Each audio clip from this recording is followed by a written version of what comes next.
Hello मेरे प्यारे viewers, कैसे हैं आप सभी लोग। आशा करती हूँ आप सभी लोग अच्छे होंगे। कहानी के लिए मेरे चैनल को सब्सक्राइब कीजिए, कहानी को लाइक और शेयर ज़रूर कीजिएगा और कहानी कैसी लगी प्लीज़ कमेंट बॉक्स में ज़रूर बताइएगा। कहानी को लेकर कोई भी राय या सुझाव हो वो भी कमेंट बॉक्स में ज़रूर दीजिएगा। तो शुरू करते हैं हम आज की अपनी कहानी। गुप्ता जी सुबह सुबह टहलते आज विरजू टोल की तरफ जा रहे थे। रास्ते में जो भी मिलता यही पूछता, अरे गुप्ता जी, गाड़ी खराब है क्या? ड्राइवर नहीं आया क्या? आज क्या बात है? गुप्ता जी हंसते हुए बोलते, अरे नहीं, आज बस पैदल चलने का मन था। गुप्ता जी पहुंच गए जहां उनको जाना था और मलिन बस्ती में घर के बाहर से आवाज़ लगाते हुए बोले, अम्मा, ओ अम्मा, आपके बेटे ने पैसा भेजा है।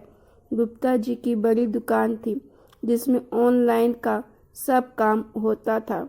बहुत सारे नौकर चाकर, पर अम्मा का पैसा देने खुद गुप्ता जी ही आया करते थे, कभी गाड़ी से तो कभी पैदल।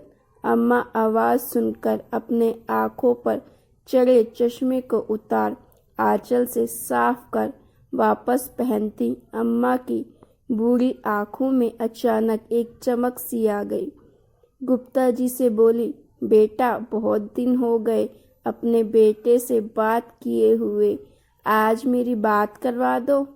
अपने मोबाइल से गुप्ता जी ने टालना चाहा, पर जिद की वजह से, बेटा पहले ज़रा बात करवा दो। अम्मा ने उम्मीद भरी निगाहों से गुप्ता जी की ओर देखा। अम्मा, इतना टाइम नहीं रहता है मेरे पास कि हर बार आपके बेटे से आपकी बात करवा सकूं। गुप्ता जी ने अम्मा को अपनी जल्दबाजी बताना चाहा, लेकिन अम्मा उससे चिरोरी विनती करने लगी, बेटा बस थोड़ी देर की ही तो बात है, एक बार करवा दो। अम्मा की आंखों से आंसू गिरने लगे। अम्मा, आप मुझसे हर बार बात करवाने की जिद ना किया करो। यह कहते हुए गुप्ता जी ने रुपए अम्मा के हाथ में रखने से पहले अपने मोबाइल पर कोई नंबर डायल करने किया। लो अम्मा, बात कर लो, लेकिन ज़्यादा बात मत करना, पैसे कटते हैं मेरे फ़ोन पर। उन्होंने अपना मोबाइल अम्मा के हाथ में थमा दिया।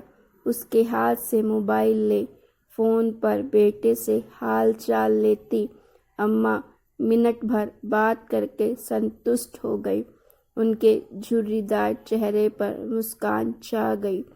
पूरे 2000 रुपये हैं अम्मा।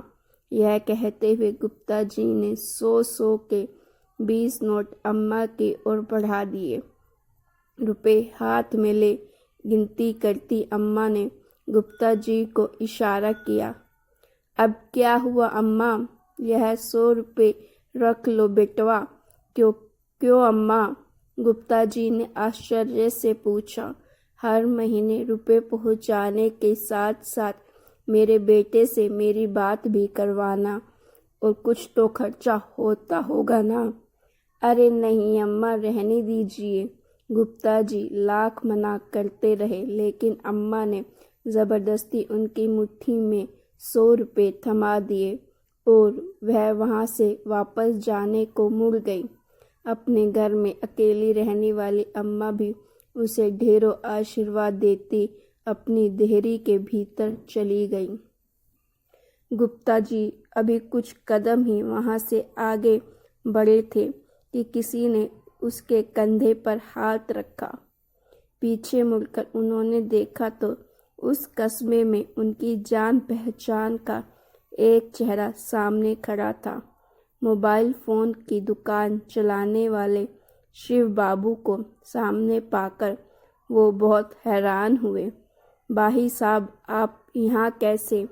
आप तो अभी अपनी दुकान पर होते हैं ना? मैं यहाँ किसी से मिलने आया था, लेकिन मुझे आपसे कुछ पूछना है। शिव बाबू की निगाहें गुप्ता जी के चेहरे पर टिक गई।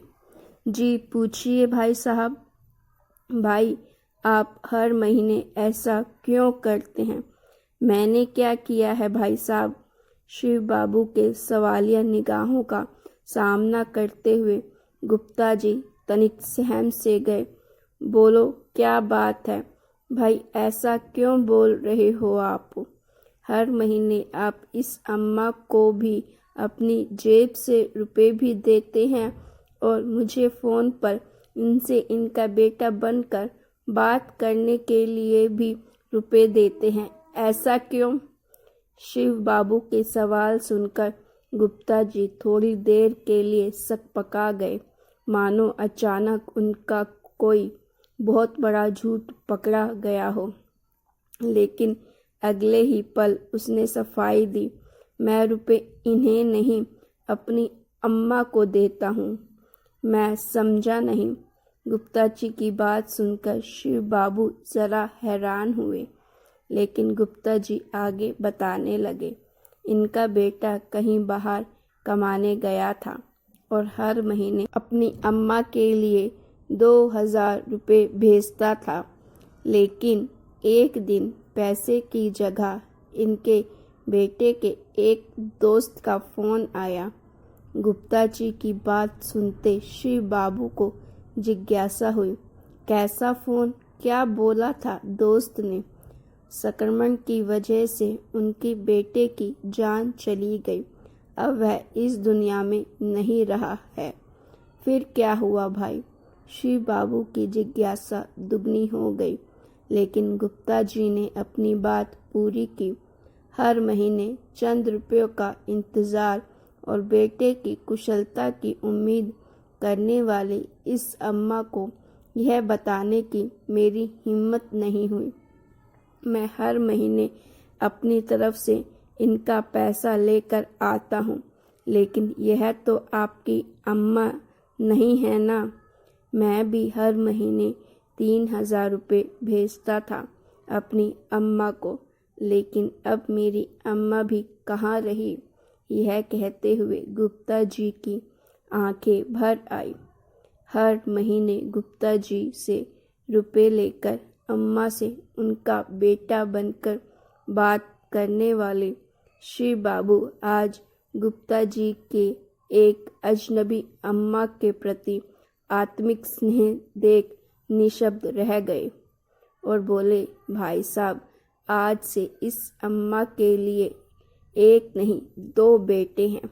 अब से 1000 मैं भी आपको दूंगा, आप उसी लिफाफे में भर कर अम्मा को दे दिया करिए। और भाई साहब, अब से मैं अम्मा का बेटे बनकर बात करने का जो पैसा लेता था नहीं लूँगा। आज से अम्मा के 2 बेटे मिलकर ख्याल रखेंगे। दोनों आपस में यही बोलते हुए चले जा रहे थे। तो गाइज़, अगर आपको ये स्टोरी अच्छी लगी हो तो प्लीज़ स्टोरी को लाइक ज़रूर